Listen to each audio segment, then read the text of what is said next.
नमस्कार, मैं हूं राजमोहन तिवारी और आप जुड़ चुके हैं लाइव बिहार के साथ। बिहार विधानसभा के 2 सीटों का उपचुनाव खत्म हो गया है, लेकिन इस उपचुनाव के दौरान भी और उपचुनाव के बाद भी बिहार सरकार में मंत्री विकासशील इंसान पार्टी के राष्ट्रीय अध्यक्ष मुकेश सहनी अभी तक चर्चा में बने हुए हैं।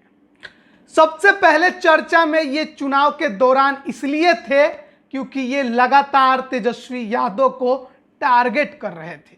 लगातार दरभंगा के कुशेश्वर स्थान विधानसभा क्षेत्र में तेजस्वी यादव को 9वीं फेल बता रहे थे।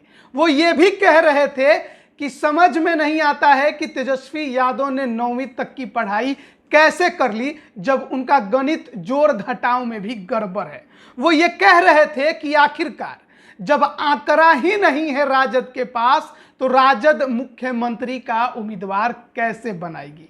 खूब हमलावर रहे तेजस्वी यादव पर, लेकिन जैसे ही बिहार में लालू प्रसाद यादव की एंट्री हुई, मुकेश सहनी के बोल में काफी बदलाव भी दिखा।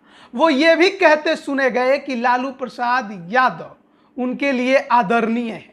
अगर लालू प्रसाद यादव उनको बुलाएंगे तो वो जरूर उनके पास जाएंगे।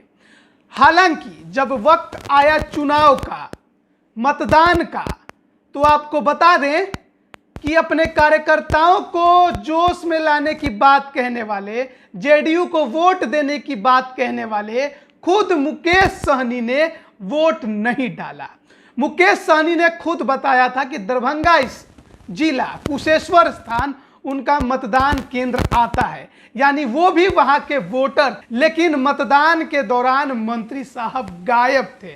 मंत्री जी ने वोट नहीं डाला है और उसके बाद से लगातार मुकेश सहनी को लेकर कई तरह की अटकलें भी लगाई जाने लगी हैं कि आखिरकार मुकेश सहनी ने वोट क्यों नहीं डाला। इसके पहले जब वाराणसी में वो प्रचार कर रहे थे तो बीजेपी पर हमलावर थे और कहा था कि गठबंधन टूट भी सकता है। जितने बीजेपी के 74 विधायक महत्वपूर्ण हैं, उतने वीआईपी के 4 विधायक भी महत्वपूर्ण हैं। हालांकि खुलकर अब तक कुछ नहीं बोले हैं, लेकिन अब ये भी खबर सुनने में आ रही है, वो साफ कह रहे हैं कि अगर निषाद समुदाय को आरक्षण बिहार में नहीं दिया जाता है तो वो गठबंधन छोड़ देंगे, मंत्री पद से इस्तीफा भी दे देंगे। लेकिन सवाल सबसे बड़ा खड़ा हो रहा है कि आखिरकार मंत्री मुकेश सहनी ने वोट क्यों नहीं डाला। इस पर जब उनसे बात करने का प्रयास किया गया तो मंत्री जी ने सीधे सीधे जवाब देने से इनकार कर दिया है। हालांकि उनके पार्टी के अन्य जो भी कार्यकर्ता हैं, उनका कहना है कि उसी दिन अयोध्या में निषाद चेतना रैली पहले से प्रायोजित थी और मंत्री मुकेश सहनी फिलहाल यूपी के चुनाव में मशगूल हैं। वहां पर निषाद समुदाय को जगाने की कोशिश कर रहे हैं, क्योंकि इस बार वीआईपी यूपी में 169 सीटों पर चुनाव लड़ने जा रही है, तो मंत्री जी का वहां होना भी ज़्यादा जरूरी था। इसका मतलब है कि मंत्री मुकेश सहनी फिलहाल यूपी में अपना झंडा गाड़े हुए हैं, जहां पर वो बीजेपी के खिलाफ लगातार बयान देते हैं। यहां तक कि प्रधानमंत्री नरेंद्र मोदी पर भी टारगेट करने से बाज नहीं आते। और अब जब उन्होंने ये भी कहा है कि लालू प्रसाद यादव आ गए हैं, उनके लिए आदरणीय है, बुलाएंगे तो जरूर जाएंगे, इस बयान के बाद भी कहीं ना कहीं अब बिहार सरकार में खलबली तो मची हुई है।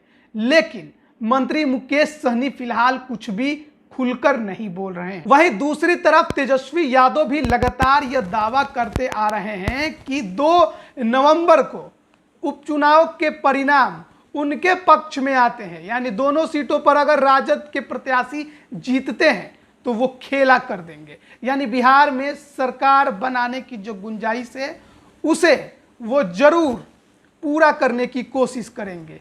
अब सवाल लगातार खड़ा हो रहा है कि क्या मुकेश सहनी तेजस्वी यादव के बीच अंदर कुछ चल रहा है, क्योंकि जिस तरह से लगातार मुकेश सहनी लालू प्रसाद यादव के बिहार आने के बाद बयान दे रहे हैं और जिस प्रकार से लगातार बीजेपी को टारगेट कर रहे हैं और यह भी कह रहे हैं कि वो मंत्री पद से इस्तीफा दे देंगे तो आगे की रणनीति किस मोड़ लेगी।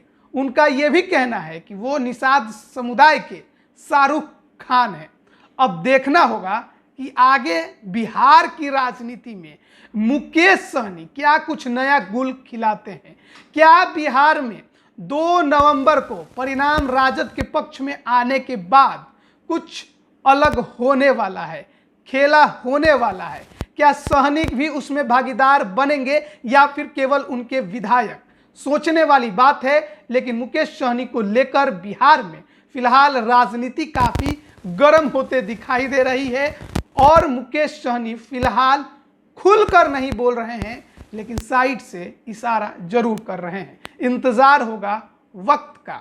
अब 2 नवंबर के बाद वो वक्त भी आ जाएगा। अब बने रहिए लाइव बिहार के साथ। आप सभी का बहुत बहुत धन्यवाद। लाइव बिहार यूट्यूब पर सब्सक्राइब और फेसबुक पर लाइक जरूर करें।